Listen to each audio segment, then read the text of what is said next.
शाम के 6 बज रहे थे। सूरज की हल्की नारंगी रोशनी गांव की तंग गली में फैली हुई थी।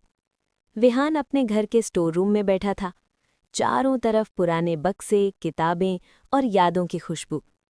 उसकी दादी ने कहा था, आज संदूक साफ कर देना, बहुत सालों से खोला नहीं। विहान ने जैसे ही लकड़ी का पुराना संदूक खोला, धूल का एक बादल सा उठा। अंदर पुराने कपड़े, कुछ तस्वीरें और एक कपड़े में लिपटी छोटी सी चीज रखी थी। जब उसने कपड़ा खोला, एक पुरानी जेब घड़ी चमक उठी। थोड़ी जंग लगी हुई, कांच हल्का खरोंचा हुआ, पर अजीब बात, जैसे ही उसने उसे हाथ में लिया, टिक टिक टिक, घड़ी चलने लगी। विहान की आंखें फैल गईं। ये तो बंद थी। वो भागकर दादी के पास गया।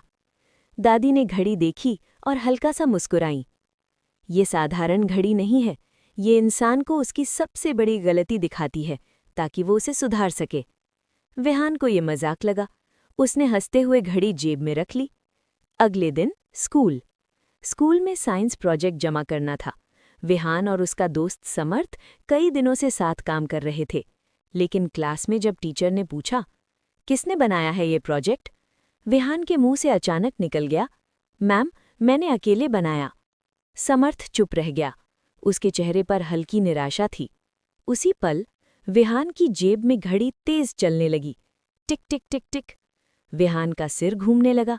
क्लास की आवाज़ें धीमी पड़ गईं और अचानक उसके सामने एक दृश्य उभरा। रात के 11 बजे। समर्थ टेबल पर बैठा मॉडल बना रहा था और विहान मोबाइल पर गेम खेल रहा था। दृश्य खत्म हुआ। घड़ी अभी भी तेज चल रही थी।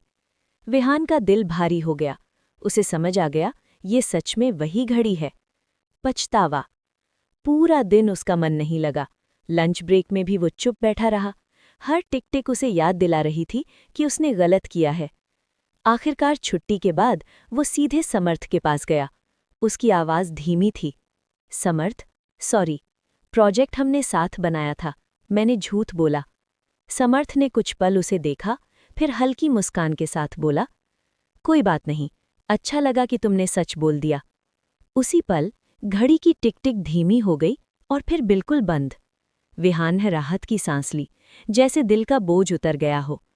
रात का सच। घर लौटकर उसने दादी को सब बताया। दादी ने उसके सिर पर हाथ फेरते हुए कहा, देखा, गलती करना बुरा नहीं होता, पर उसे मान लेना इंसान को बड़ा बना देता है। विहान ने पूछा, अब घड़ी क्यों नहीं चल रही? दादी बोली, क्योंकि आज तुमने सीख लिया। जब इंसान सच और ईमानदारी समझ जाता है तो